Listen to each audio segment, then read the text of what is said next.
नमस्कार दोस्तों, आप देख रहे हैं अनबाइस्ड मी।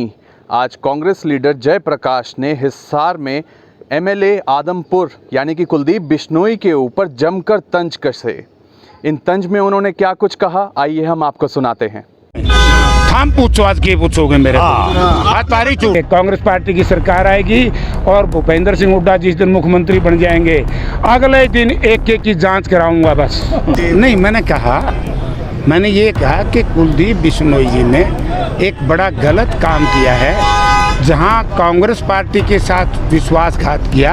अगर थोड़ी सी भी आत्मा अगर जगी होती कुलदीप बिश्नोई जी की, तो इन्होंने पहले इस्तीफा देना चाहिए था विधानमंडल से, और फिर कांग्रेस पार्टी से इस्तीफा देना चाहिए था, फिर जाकर के भारतीय जनता पार्टी में, जेजेपी में या किसी और पार्टी में शामिल होता तो बेहतर होता। आदमपुर का चुनाव आने वाला है, तो मेरे ख्याल में बेइज्जती बहुत हो जाएगी जिन्हें इस्तीफा दिया। क्यों भाई?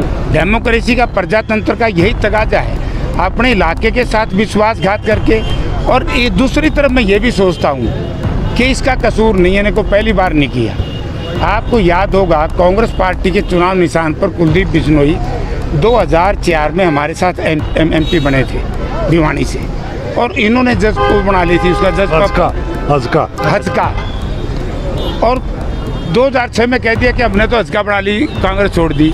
पता है कब छोड़ी है? 2008 में। 2 साल तक लोगों को बहकाता रहा।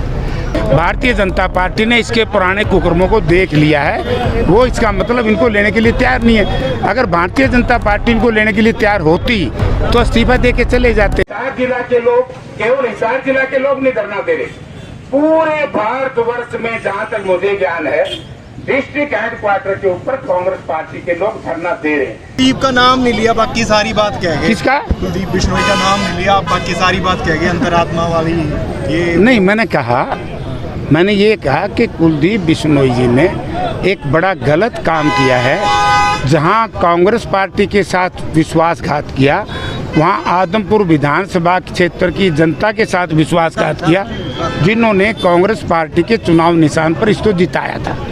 अगर थोड़ी सी भी आत्मा अगर जगी होती कुलदीप बिश्नोई जी की, तो इन्होंने पहले इस्तीफा देना चाहिए था विधानमंडल से, और फिर कांग्रेस पार्टी से इस्तीफा देना चाहिए था, फिर जाकर के भारतीय जनता पार्टी में, जेजेपी में या किसी और पार्टी में शामिल होता तो बेहतर होता। डेमोक्रेसी का, प्रजातंत्र का यही तकाजा है, अपने इलाके के साथ विश्वासघात करके। और ये दूसरी तरफ मैं ये भी सोचता हूँ कि इसका कसूर नहीं है, को पहली बार नहीं किया। आपको याद होगा कांग्रेस पार्टी के चुनाव निशान पर कुलदीप बिश्नोई 2004 में हमारे साथ एमपी बने थे भिवानी से, और इन्होंने जज को बना ली थी, उसका जज हजका। और 2006 में कह दिया कि हमने तो हजका बना ली, कांग्रेस छोड़ दी। पता है कब छोड़ी है? 2008 में। 2 साल तक लोगों को बहकाता रहा। पहले तो मैं लोगों से निवेदन करूंगा कि कम से कम ऐसे लोगों को जनप्रतिनिधि चुन करके तो ना भेजो जो जनता के साथ इतनी बड़ी झूठ बोल रहे, इतना बड़ा खिलवाड़ करे। 2 साल तक तनख्वाह लेता रहा और जनता को कहता रहा कि मैंने इस्तीफा दे रखा है। लेकिन आपको लगता नहीं पार्टी भी अब देर कर, क्योंकि वो बीजेपी के नेताओं से भी मिले हैं, खुलकर बोल भी रहे हैं कांग्रेस के खिलाफ, तो आपको लगता नहीं कि कांग्रेस को भी अब कुछ कार्रवाई करनी? कांग्रेस कर देगी, हाईकमांड का काम है, उसकी नैतिकता कांग्रेस ने इस्तीफा दे देना चाहिए, कांग्रेस की पार्टी ने। इसका मतलब ये है डेमोक्रेसी में सामने वाली पार्टी ने घास नहीं डाला। घास डालने का मतलब होता है कि जो इसकी शर्तें थी वो इसका मतलब स्वीकार नहीं हुई। भारतीय जनता पार्टी ने इसके पुराने कुकर्मों को देख लिया है, वो इसका मतलब इनको लेने के लिए तैयार नहीं है। अगर भारतीय जनता पार्टी इनको लेने के लिए तैयार होती तो इस्तीफा दे के चले जाते।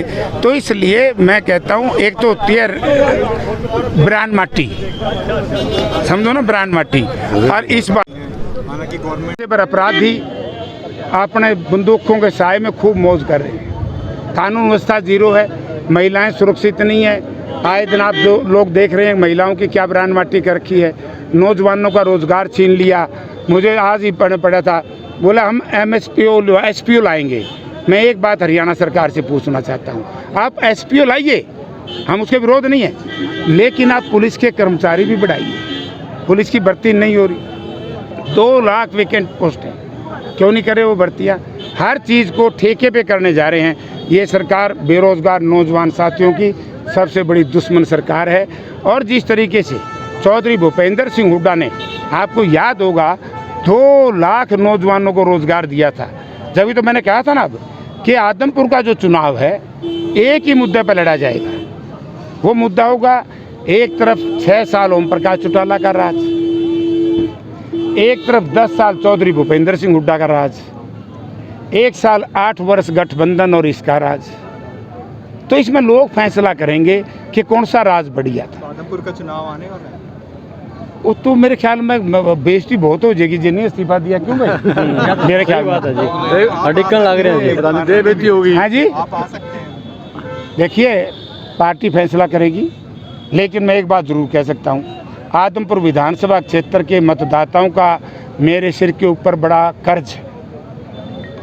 2009 में जिस तरीके से आदमपुर की जनता ने मुझे भारी वोट संवैधानिक तरीके से हार गया था, आप सबको पता है, कुछ साथी धोखा कर गए थे। तो इसलिए किसी को कांग्रेस पार्टी टिकट दे, जयप्रकाश और इसके साथी पर्चा दाखिल करने से लेकर के काउंटिंग तक हम आदमपुर के रण में रहेंगे। जयप्रकाश जेपी अपने भाषण में अभी मुख्यमंत्री की कम और डिप्टी सीएम की ज़्यादा बुराई करते हैं। वो डिप्टी सीएम की मैं कोई विरोध नहीं करता, वो हमारा बच्चे के समान है। मैं व्यक्तिगत दुष्यंत का विरोध नहीं कर रहा, मैं डिप्टी चीफ मिनिस्टर का विरोध कर रहा हूँ।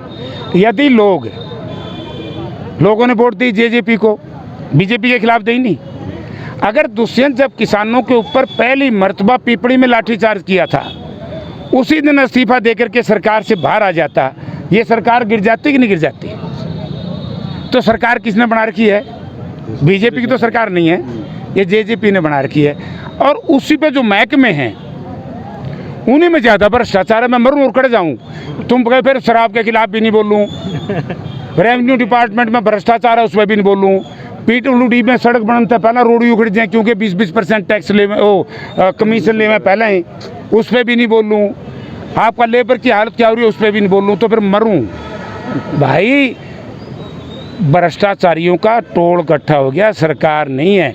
जब सत्ता परिवर्तन होगा, हर की जांच होगी। जिस तरीके से चौधरी भूपेंद्र सिंह हुड्डा के खिलाफ इन्होंने दुष्प्रचार किया, आज उसमें मुंह की खानी पड़ी। कोई केस में चार्ज लगा के नहीं लगा के ना, पूरे ड्रामे करते रहे, हुड्डा जेल में जाएगा, हुड्डा जेल में जाएगा। जेल में वही लोग जाया करते हैं जो भ्रष्टाचारी हों, जो गलत नीतियों को अपना करके सरकार का सहारा लेकर के जनता के खून और पसीने की कमाई को जिस तरीके से अब लूट रहे हैं, आगे लूटते रहेंगे। कांग्रेस पार्टी की सरकार आएगी और भूपेंद्र सिंह हुड्डा जिस दिन मुख्यमंत्री बन जाएंगे, अगले दिन एक की जाँच कराऊंगा बस। हालांकि आदमपुर के एमएलए कुलदीप बिश्नोई का अभी तक इस पर कोई भी प्रतिक्रिया नहीं आई है। फिलहाल आप मेरे साथ देख रहे हैं अनबायस्ड मी, और चैनल को लाइक शेयर सब्सक्राइब करना ना भूलें।